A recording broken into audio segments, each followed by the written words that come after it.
তোমায় উদ্ধার করা হয়েছে মোহিত, সেই প্রসঙ্গে তোমার মতামত কি?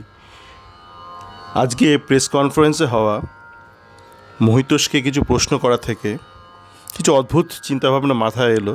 মানে কিছু অদ্ভুত জিনিসপত্র আজকাল ঘটছে সমাজে চতুর্দিকে।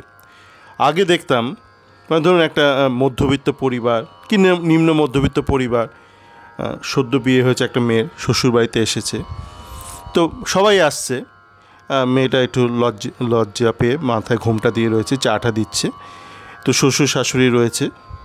এবার সবার সামনে জিজ্ঞেস করবে, কি মা কোনো অসুবিধা হচ্ছে না তো? আর শাশুড়ি তোমাকে আপন করে নিয়েছে তো? কি শ্বশুরমশাই দেখভাল করছেন তো বাবার মতন?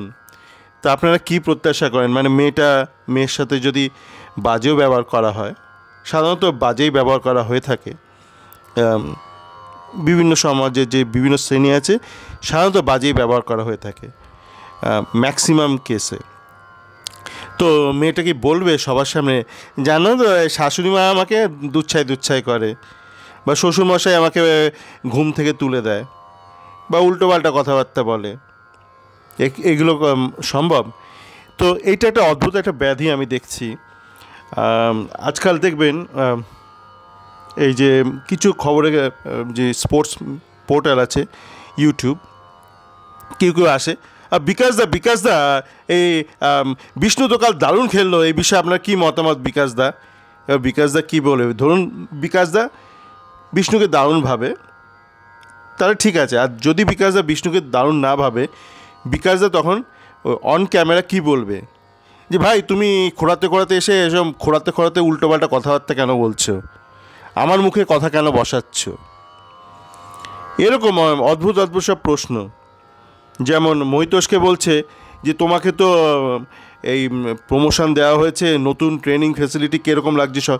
ও কী বলবে? মানে ধরুন আপনি মহিতোষের জায়গায় রয়েছেন এবং আপনার কোনো একটা জিনিস ভালো লাগছে না, আপনি ওখানে বলতে পারবেন? পাশে যেখানে আপনার কোচ বসে আছে, সামনে এত মিডিয়া, এত কিছু, ওগুলো জিজ্ঞেস করার মানেই হয় না, না? টোটাল ফালতু প্রশ্ন। নাকি ওগুলো এজেন্টরা শিখিয়ে দেয়? এজেন্টরা শেখার একটা মোটিভেশন পাওয়া যায়। দুটো কারণ হতে পারে, যারা প্রশ্ন করছে হয় তারা মূর্খ, মানে নিরেট গামবাট, আমার কলেজে হোস্টেলে বলা হতো গামবাট, মাথা মোটা, নতুবা তাদেরকে বলে দেওয়া হয়েছে এমন প্রশ্ন করো যে প্রশ্নের মধ্যে উত্তর লুকিয়ে আছে। আমি এই মুহূর্তে যে দেশে বসবাস করি, এই মুহূর্তে রয়েছি, সেখানে কিছুদিন আগে একটা দোলযাত্রা হয়ে গেল।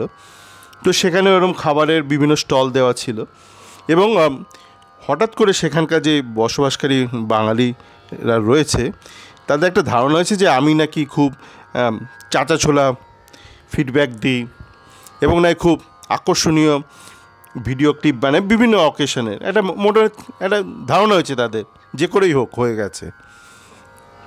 এখন আমাকে দেখলেই যারা ধরুন ওখানকার স্থানীয় যে মহিলারা রয়েছে, যারা খাবার স্টল দিয়েছে, জিজ্ঞেস করে কেমন হলো। তো ওরকম একটা খাবার খেয়েছি, খাওয়ার পর বলছে কেমন হলো, সবার সামনে বলছে। তা সেখানে আমি কী উত্তর দেবো? ধরুন খাবারটা আমার ভালো লেগেছে বা খারাপ লেগেছে, দুটো হতে পারে, তাই তো? ভালো নয় খারাপ, ভালো লাগলে তো মিটে গেল, বলে দেওয়া সহজ। কিন্তু যদি খারাপ লাগে, সবার সামনে জিজ্ঞেস করছে, সেটা আমি কী উত্তর দিতে পারি? সেই জন্যই মানে সেই অনুষ্ঠানের পরে আমার পরিচিত একটা মেয়ে আছে, সে খাবার স্টল দেয়নি, কিন্তু সেও বেশ ভালো রান্না করে।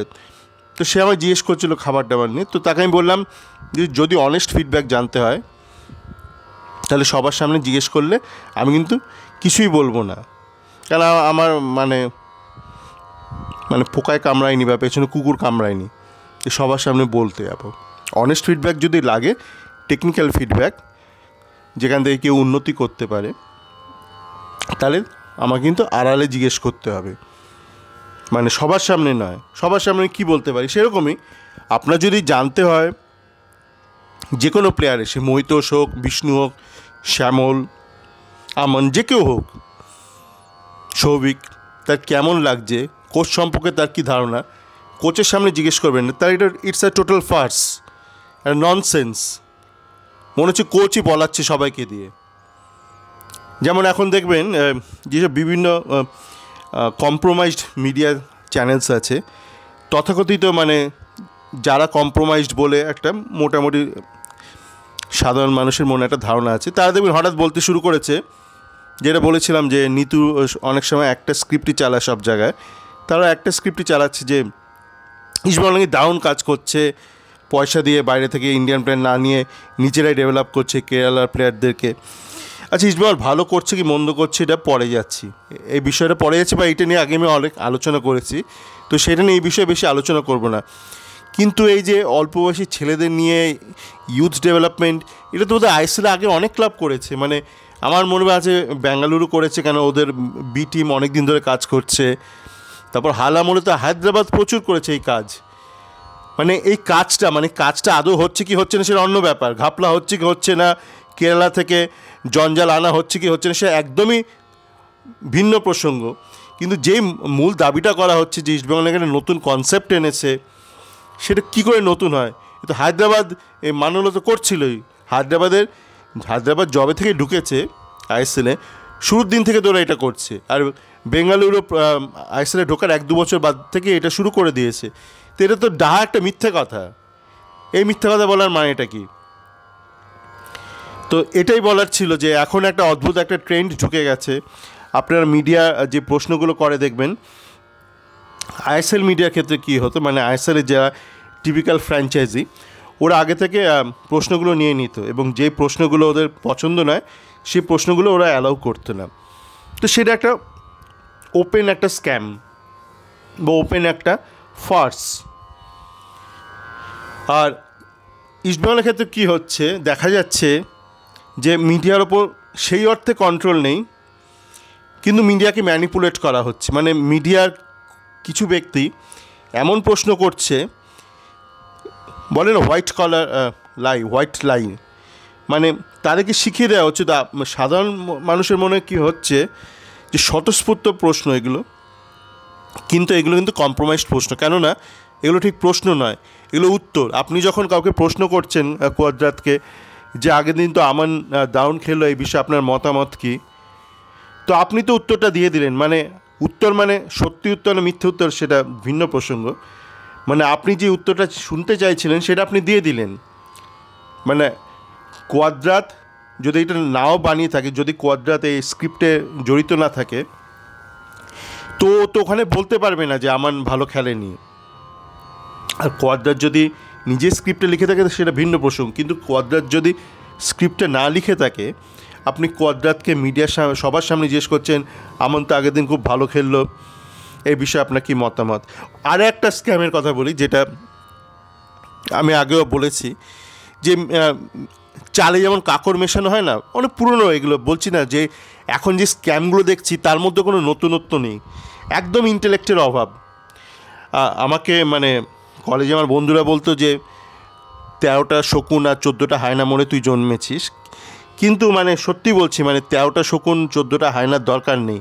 মানে এরা যেই ধরনের নষ্টামি দেখাচ্ছে, তার জন্য 2টো গাধা মরে আপনি জন্মালেও আপনি ধরতে পারবেন। যেমন কি করা হচ্ছে, বলা হচ্ছে যে চালের সাথে কাকড়, জানে পাবলিক সায়ন সম্পর্কে একটু সফট কর্নার আছে, সায়ন মোটামুটি খেলছে, সায়নের পুরো পারফেক্ট নয়, সায়নের যে কিছু টেকনিক্যাল খামতি আছে সেটা নিয়ে আমার যেই আমি যেখানে লিখি যেই টুইটার ফোরামে, সেখানে আমরা অনেক দিন ধরে অনেক বিশদে আলোচনা করেছি, আমি এবং অনেক সতীর্থর ফ্যান। তো সায়ন কিন্তু পারফেক্ট নয়, যাই হোক, কিন্তু তবু মন্দের ভালো, মানে বিষ্ণুদের থেকে অনেক ভালো, অন্তত ডিফেন্সটা অনেক ভালো, মানে ডিফেন্সিভ অর্গানাইজেশন, ট্রানজিশন, এই জিনিসগুলো অনেক অনেক সুপেরিয়ার বিষ্ণুর থেকে। তো আর জানে সায়ন ব্যানার্জি বাঙালি, তারপর বামুন, তোর প্রতি একটা সফট কর্নার আছে আম বাঙালির, তাই সায়নের সাথে এখন মিশিয়ে দেওয়া হচ্ছে সায়ন বিষ্ণু দুজনেই ভালো। তা আপনি যে প্রতিবাদ করেন হবে, এটা আবার প্রতিবাদ করবো, এর মধ্যে তো সায়ন ঢোকানোই আছে। মানে আপনি যদি সেই ক্লাসের হন যিনি মনে করছেন যে সায়ন ভালো কিন্তু বিষ্ণু ভালো নয়, আপনি ভাববেন এটাকে ডিসলাইক করবো, এর মধ্যে তো সায়নও আছে, তার একটা লাইক মেরে দিই। তো ওরা তখন ধরে নেয়, দেখুন এটা অনেক পুরনো ট্যাকটিক্স, মানে আগেকার দিনে করা হতো, মানে রাস্তাঘাটে ধরুন কোনো পিটিশানে সই করানো হবে, এখন না, ডিজিটাল না, অ্যানালগ যুগে সই করানো হবে, একটা ওপরে একটা কিছু লেখা হলো যে এমন এমন দরিদ্র এর বাবা মারা গেছে, সেই জন্য আমরা কিছু টাকা তুলতে চাই, সেই জন্য এমএলএকে কাছে দরখাস্ত করছি করে আপনি সই করলেন, কিন্তু নিচের পাতাগুলো আপনি দেখলেন না। পেছনের পাতাতে হয়তো লেখা আছে অমুক জায়গাটা মাঠ আছে, সেই মাঠটা আমাদের ক্লাবকে দিয়ে দেওয়া হোক, সেই জন্য আর এই অমুক ব্যক্তিকে সাহায্য করা হোক, এটা একটা যৌথ দাবি। তো এটা অনেক পুরনো ঘাপলা, মানে মিলিয়ে দেওয়া, মানে সায়নের সাথে মিশিয়ে দাও।